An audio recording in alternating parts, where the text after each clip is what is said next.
সম্মানিত হাজিরিন বাবা আমার, নবীর কলিজার টুকরা নাতি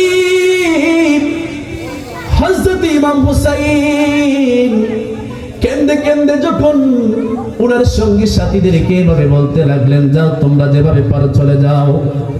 সঙ্গী সাথীরা জবাব দিলেন, ওগো নবীর কলিজার টুকরা ইমাম হুসাইন, আজকে যদি কারবালার জমিনের মধ্যে আপনাকে একা রেখে আমরা বাড়িতে চলে যাই, কাল হাসরের ময়দানে যদি নবী জিজ্ঞেস করি, ও ইমাম হুসাইনের সঙ্গীরা, কারবালার জমিনের মধ্যে আমার কলিজার টুকরা ইমাম হুসাইনের রাইকা কেমন করে পারছিলা তোমরা বাড়িতে চলে আসতে? আমার নবী যদি কাল হাসরের মাঠে এমন ভাবে আমাদেরকে প্রশ্ন করে, আমরা কি জবাব দিব? ওগো হুসাইন, খোদার কসম কে বলি, ইয়া হুসাইন, এই কারবালার জমিনের মধ্যে থাকলে আপনার সাথে যদি শাহাদাত বরণ করতে হয়, খোদার কসম কে বলি শাহাদাত বরণ করব, তারপর আপনাকে এই কারবালার জমিনে রেখে বাড়িতে যাব না। আল্লাহু আকবার। ইমাম হুসাইন মরতে হলে মরব, বরদান যদি দিতে হয় বরদান দিব, কিন্তু আপনাকে এখানে রেখে আমরা বাড়িতে যাব না। ইমাম হুসাইন বলে কেঁদে কেঁদে আমার সাথীরা, তাহলে আগামী কালকের জন্য বড় পরীক্ষার জন্য তোমরা প্রস্তুতি গ্রহণ করো। আগামী কালকে আমাদের জীবনে ঈমানের সবচেয়ে বড় পরীক্ষা হবে। সুবহানাল্লাহ বলেন। ইমাম হুসাইন গভীর রাত্রিবেলা ওনার সঙ্গী সাথীদেরকে বিদায় দিলেন। বিদায় দেওয়ার পরে ওই যে এদিদের সৈন্যরা তাদেরকে ঘেরাও করে রেখেছে, এদিদের সৈন্যদের কাছে গেল, গিয়ে বলতেছে, রে উবাইদুল্লাহ ইবনে জিয়াদের সৈন্যরা, ইয়াজিদের সৈন্যরা, তোমাদের সাথে আমি তো যুদ্ধ করার জন্য আসি নাই, বরং কুফাবাসী মদিনা থেকে দাওয়াত করে আমাকে নিয়ে এসেছে। আমি যুদ্ধ করার জন্য আসি নাই। যদি যুদ্ধ করার জন্য আসতাম, ছোট ছোট বাচ্চাদেরকে নিয়ে, মহিলাদেরকে নিয়ে যুদ্ধের ময়দানে কেউ যায় না।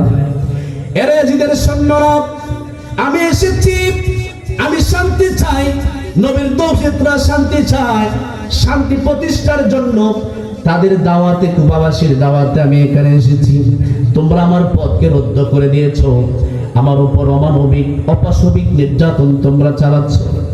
এরে উবাইদুল্লাহ ইবনে জিয়াদের সৈন্যরা, তোমরা কি জানো না আমি কে? তোমরা আমার পরিচয় জানোনি? যদি তোমরা আমার পরিচয় না জানো, নোমান ইবনে বশিরের মতো সাহাবীরা এখনো বেঁচে আছে, প্রবীণ সাহাবী, মুরব্বী সাহাবী, তাদের কাছে একটু জেনে নাও আমি কে, আমি হুসাইন কে। ইয়াজিদের সৈন্যরা, তোমরা কি জানো না আমার নবীজি কলিজার টুকরা নবী আমার সম্পর্কে কি বলছে জানোনি? আমার নানা জান আমি হুসাইনের সম্পর্কে বলেছে, আল হাসানু ওয়াল হুসাইনু সাইয়্যিদা শাবাবি আহলিল জান্নাহ।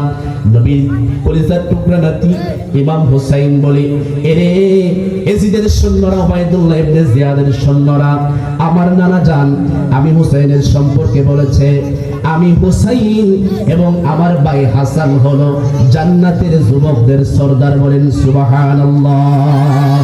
আরেকটু মায়ার কণ্ঠে বলেন না সুবহানাল্লাহ।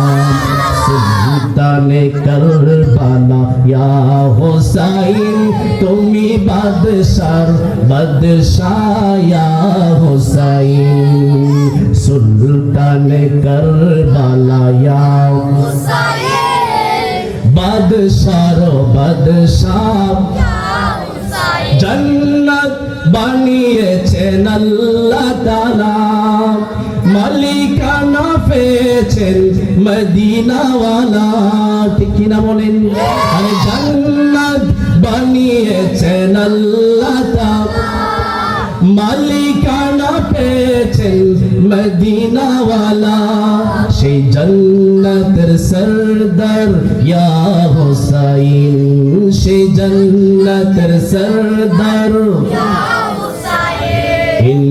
সুলতানে কারবালা ইয়া হুসাইন, তুমি বাদশার বাদশাহ।